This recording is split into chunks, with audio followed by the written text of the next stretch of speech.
Hi guys, welcome back to another video. So இன்னைக்கு இந்த video மூலமா முதல் விஷயம் என்னன்னு பார்த்தீங்கன்னு சொன்னா கேப்ரில்லா பொறுத்த வரைக்கும் இவங்க நம்மளுடைய ஈரமான ரோஜாவே சீசன் 2ல வந்து நடிச்சிருந்தாங்க. ஸோ இவங்க எல்லாருக்குமே தெரிஞ்சிருக்கும் இவங்க ஒரு சீரியல் நடிகை. இவங்க ரீசெண்டா லண்டனுக்கு போயிருந்தாங்க. அந்த லண்டன்ல பார்த்தீங்கன்னு சொன்னா அவங்களுடைய ஐபோன் 15 ப்ரோ வந்து தொலைச்சிட்டாங்களாம்.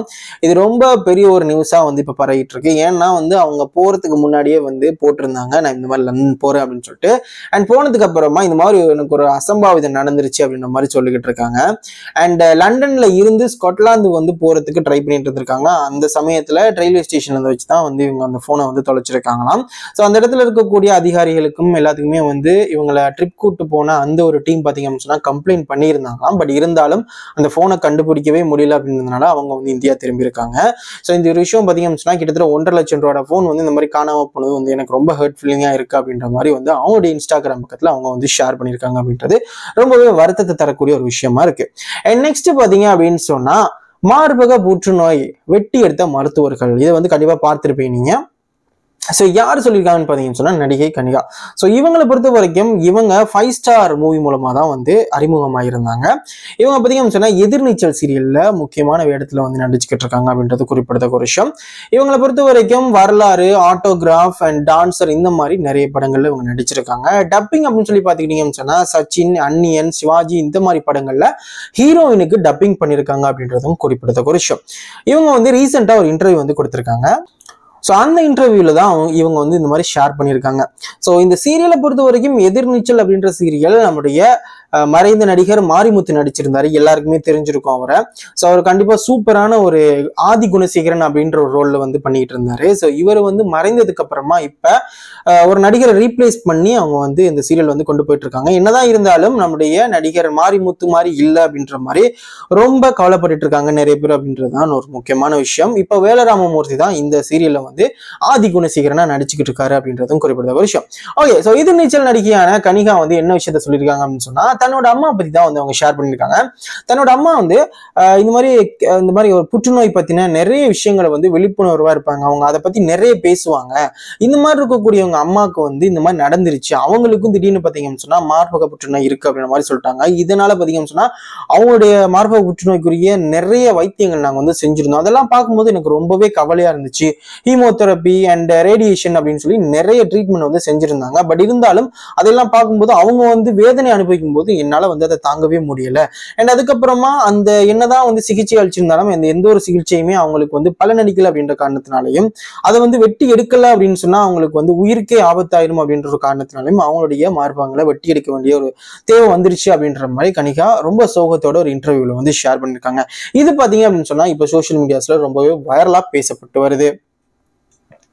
ஸோ மூணாவது விஷயம் என்னன்னு பாத்தீங்கன்னு சொன்னா ரெடின் கிங்ஸ்லி ரீசெண்டா தான் வந்து சங்கீதா அப்படின்றவங்களை வந்து திருமணம் செஞ்சுக்கிட்டாரு. இவங்களுடைய திருமணம் பாத்தீங்கன்னு சொன்னா ஒரு காதல் திருமணம் அப்படின்னு சொல்லப்படுது. அது மட்டும் இல்லாம இவர் பாத்தீங்கன்னு சொன்னா எக்கச்சக்கமான படங்கள் நடிச்சிருக்காரு. இப்ப காலகட்டத்துக்கு ஒரு முன்னாடி காமெடி நடிகர் அப்படின்னு சொன்னா இவருடைய பேரையும் நம்ம சொல்ல முடியும். ரெடின் கிங்ஸ்லியே நீங்க நிறைய படத்துல பார்த்திருப்பீங்க. அவர் பாத்தீங்கன்னு சொன்னா டாக்டர் படத்துலயும் வந்திருப்பாரு. இந்த மாதிரி கோமதி வலிக்குதா அப்படின்ற சீன்ல எல்லாம் கூட வந்திருப்பாரு அவரு அப்படின்னு சொல்லிது எல்லாருக்குமே தெரிஞ்சிருக்கும். அது மட்டும் இல்லாம இவங்க ரெண்டு பேரும் திருமணம் ஆனதுக்கு அப்புறமா அவங்க சோசியல் மீடியாஸ்ல அவங்களுடைய போட்டோஸ் நிறைய வந்து ரிலீஸ் பண்ணிட்டு இருந்தாங்க. அந்த சமயத்துல சங்கீதாவுடைய மகள் அப்படின்னு சொல்லிட்டு ஒரு போட்டோ வந்து ரிலீஸ் பண்ணியிருந்தாங்க. ஸோ என்னடா இது இப்பதான் திருமணம் ஆச்சு அப்படின்னு சொல்லி நிறைய பேர் பார்த்திருந்தாலும் சங்கீதாவை பொறுத்த வரைக்கும் இவங்க செகண்ட் மேரேஜ் தான். இதுக்கு முன்னாடி அவங்க கிறிஸ் அப்படின்றவர் வந்து திருமணம் செஞ்சுக்கிட்டாங்களாம். ஸோ அதுலதான் வந்து ஒரு குழந்தை இருந்ததாகவும் அதுக்கப்புறமா விவாகரத்துக்கு அப்புறமா தான் 2வது திருமணமா நம்மளுடைய ரெடின் கிங்ஸ்லியை வந்து திருமணம் செஞ்சுட்டாங்க. இந்த ஒரு விஷயம் பாத்தீங்கன்னு சொன்னா இப்ப சோசியல் மீடியாஸ்ல ரொம்பவே வைரலான பேசு பொருளா மாறி இருக்கு. ஸோ அந்த குழந்தை யாரு, எப்படி இருப்பாங்க, இவ்வளவு பெரிய மகளா அப்படின்ற மாதிரி நிறைய பேர் கேட்டுட்டு வர்றாங்க. என்னதான் இருந்தாலும் அவங்க ரெண்டு பேருக்குமே மனசு பிடிச்சு போனதுனால அவங்க திருமணம் செஞ்சிருக்காங்க. இதுல வந்து நம்ம கமெண்ட் சொல்றதுக்கு எந்த ஒரு இதுவுமே நமக்கு இல்லை அப்படின்றதான் நம்ம சொல்ல முடியும். அண்ட் 4வது பாத்தீங்க அப்படின்னு சொன்னா BB7 ஒரு முக்கியமான அப்டேட் தான் guys. இது என்ன அப்படின்னு சொன்னா இப்ப இந்த வாரம் ஃபுல்லாவே வந்து ஒரு சூப்பரான ரவுண்ட் போயிட்டு இருக்கு. என்ன அப்படின்னு சொன்னா family round and freeze release task. So இந்த டாஸ்கை பொறுத்த வரைக்கும் ஃபேமிலி ஒவ்வொருத்தருடைய அந்த ஹவுஸ்மேட்ஸ்ல இருக்கக்கூடிய எல்லாருக்குமே ஃபேமிலிஸ் இருப்பாங்க. ஃபேமிலிஸ் அண்ட் ஃப்ரெண்ட்ஸு அண்ட் அந்த சர்க்கிள் இருக்கக்கூடியவங்களை உள்ள வந்து அனுப்புவாங்க. இந்த வாரத்தை பொறுத்தவரையும் இதுக்கு முன்னாடி வந்த எல்லா சீசன்லையுமே இந்த மாதிரி நடந்திருக்கு. ஸோ அதே மாதிரிதான் இந்த சீசன்லையும் நடத்துறாங்க. பட் இந்த சீசன் கொஞ்சம் வித்தியாசமா இருக்கு.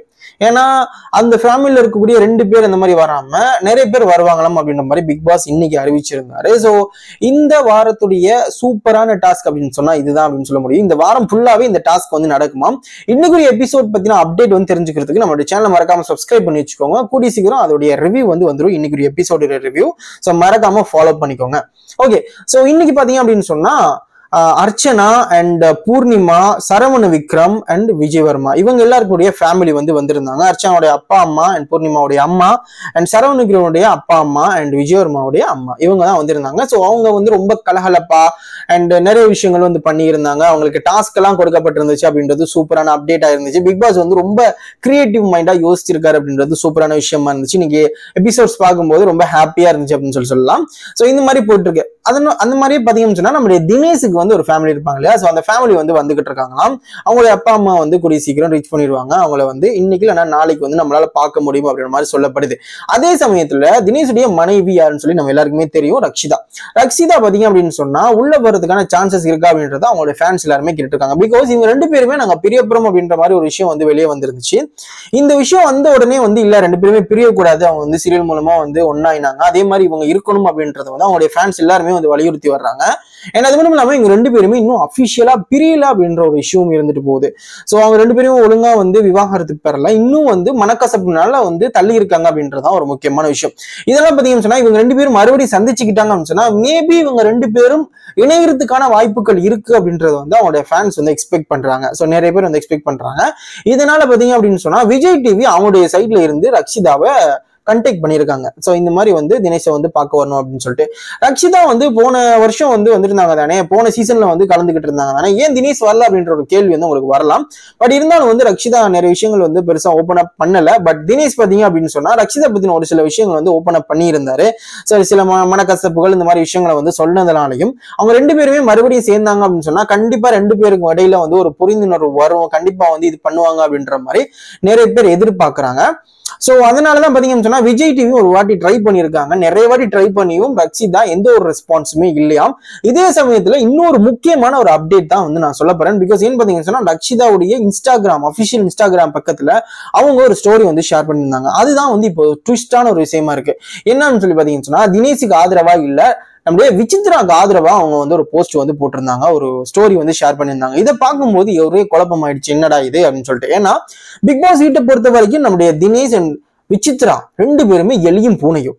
சோ அப்படி இருக்கிற பட்சத்துல ரக்ஷிதா விசித்ராவுக்கு சப்போர்ட் பண்றாங்க அப்படின்னா சோ அப்ப அவங்க என்ன சொல்றாங்க, மறைமுகமா என்னால தினேஷை பார்க்க வர முடியாது, எனக்கு அவரை பிடிக்கல, நான் வந்து விசித்ராக்கு சப்போர்ட் பண்றேன், என்னுடைய வாக்கு வந்து விசித்ராக்கு அப்படின்ற மாதிரி சொல்றாங்க. சோ அப்படி இருக்கும்போது புரியுது இல்லைங்களா.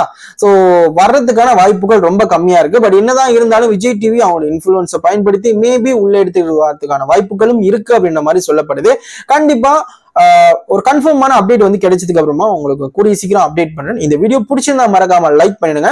சோ இந்த 4 விஷயங்கள் நான் வந்து இந்த வீடியோ மூலமா சொல்லியிருப்பேன். சோ இந்த 4 விஷயத்துல உங்களுக்கு ரொம்ப சூப்பரா இருந்துச்சு அப்படின்னு சொன்னா எந்த விஷயம் அப்படின்றது கீழே மறக்காம கமெண்ட் பண்ணுங்க. மறக்காம நம்ம சேனலை சப்ஸ்கிரைப் பண்ணி வச்சுக்கோங்க. கூடிய சீக்கிரம் பிக் பாஸ் அப்டேட் வந்து உங்களுக்கு கிடைச்சிக்கிட்டே இருக்கும். தேங்க்யூ ஃபார் வாட்சிங் அண்ட் குட் பை.